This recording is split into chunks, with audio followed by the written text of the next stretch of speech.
Yeah, you're listening to Bob Scratchy Records. It's a good day for radio. It's the thunderstorms all this morning. You're just laying in bed thinking, damn, it's gonna be a good day for radio today. We got like a whole host of stuff by people who should have known better and just grew up wrong or something and put this stuff out.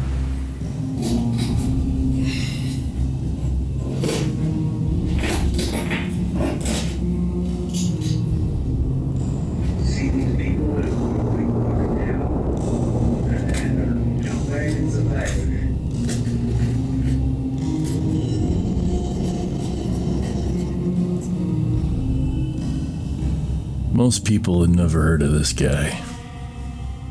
It's kind of the whole point. And now it's time for Bob Scratchy Records. He's so good.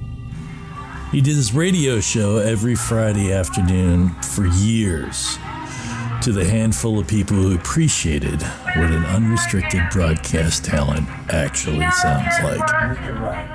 And the rock is in these little black discs that I'm playing for you. These little black discs, they're gonna tell you the truth. They're gonna create an anchor for you so you won't fly off into the sky or fly off into something that just isn't even there. You know what I'm saying? Do you know what I'm saying? Can I get a witness on that one? Amen. Think about it, folks. That's all you could do. Sometimes you just gotta think about it, because there's things that happen. Things that happen can't never happen again. That's what you think, and then they do. It happened to Jimmy Hoffa. He thought he was okay. Where is he now? Gone. You know, some cities kill their artists. It's about over. It's coming to an end. I could see it. It's about over.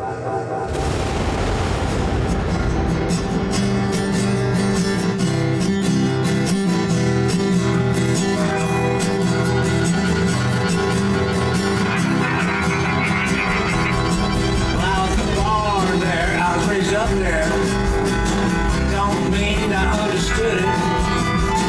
Things that happened, I've been trying to forget, but they just keep on. You know these places. Maybe you grew up in one.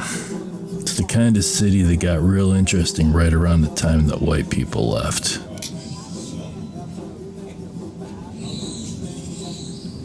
These places are incredible at producing artists, terrible at keeping them alive. This is the story about one of those artists. He wasn't famous. He was just a guy who couldn't stop paying attention in a place that everybody else had written off. Or we're down here shooting on the north side because it looks more typically south side than the south side does. And this is where I come from. And something that I like about it. This is what I do. And he got real good at showing you what you weren't seeing. What's going on the south side? His name was Bob Reuter. This was before Fred Friction's wedding. There's some little child abuse going on there with Jabba the Hutt and Little Flower Girl. Reuter spent decades pointing a camera at people nobody was bothering to look at. Ray Brewer, who fought under the name Drunky See, Drunky Do at the Hoosier title bout. Mark, pork chop from the Black Diamond Heavies. For a long time, nobody took him seriously. No galleries would show him. Not that he would really give a shit. Backup dancer. Kid born without eyeballs. Shot for the United Way. This one, they use this for the poster for the United Way. And nobody noticed this jug here with little kids sticking it upside down.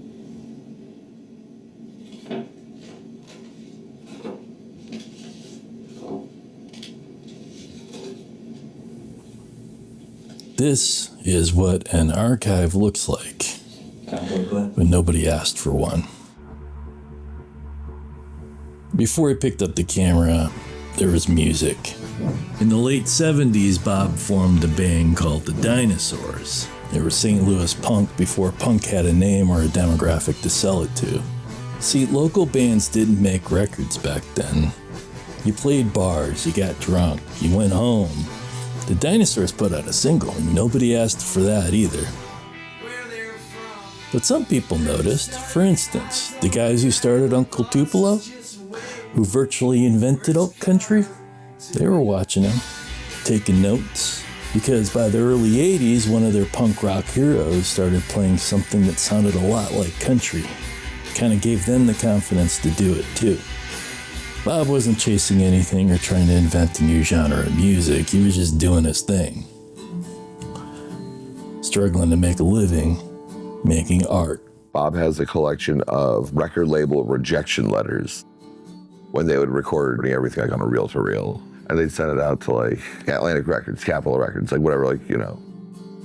He's got like a stack of these rejection letters. It sounds like a positive review in like Maximum Rock and Roll, you know? Although these songs are catchy and memorable, it's just too raw. It sounds very complimentary, but at the end, they're like, this is not what we're looking for. You see why he kept them, because it's like, they're very flattering letters.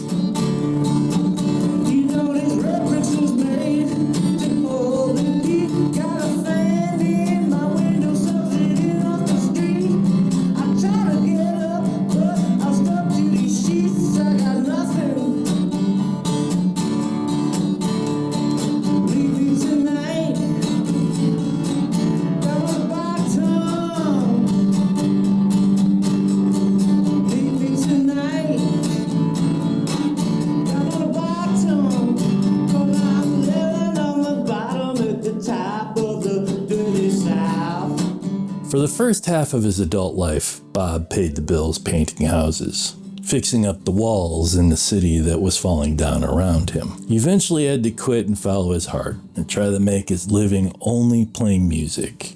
He played gigs several nights a week, and if he got lucky, he might get to license a song to a liquor company or something. Capitalism doesn't care about your sobriety. It just wants your hook. 2009, his heart gave out. And that's usually where the story ends. But a kid named Matt Wilson came to see him in the hospital. Matt was a good 30 years younger than Bob. I walked in there, told him who I was, and was like, we're starting a band. He's just looking at me. Out of the blanket, he hands me the pee jar. And he's like, well, can you dump that out? That band became Alley Ghost.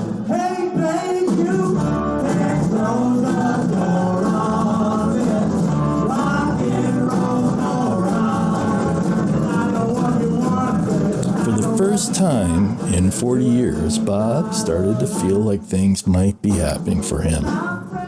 His kids he was playing with were tight. I think he was surprised by that.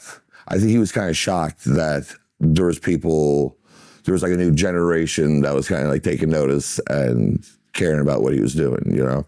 Because Bob will tell you, it's very hard to get someone else to care. Like Bob was also kind of rediscovering his own songs during that point. He's like, this is the band I always dreamed of, you know? Like he was real excited. Like we would like do like older songs the way that he had intended them to sound, you know? There was talk of a tour. One of the first times we were hitting the road and we were sitting at a red light, I like looked down for a second and the light had turned green and Bob was like slapping my leg. He's like, green light, go, let's go. Like he couldn't wait. He couldn't wait to get to the show, you know, like, and I felt like a jackass because I'm sitting here like 28 years old, just be like, oh, I'm jaded by all of this. And Bob's sitting here like 30 years older than me. He's like, I can't wait to do this again. He was 61 years old and it was finally happening. He even got a new apartment. You know, one of those fancy loft places downtown. Yeah, about that loft building. This particular building had one of those rickety old freight elevators. You know, no safety mechanisms.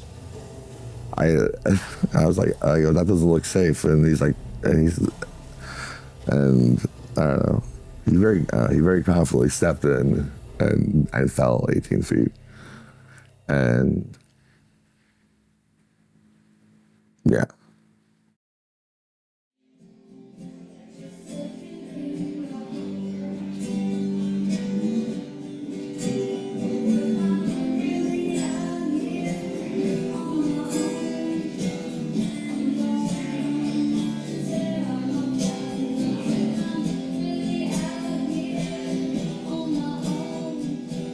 This stuff's just going to happen. It's organic. It blossoms in the universe. And Bob was one of those spores that just kind of came and went.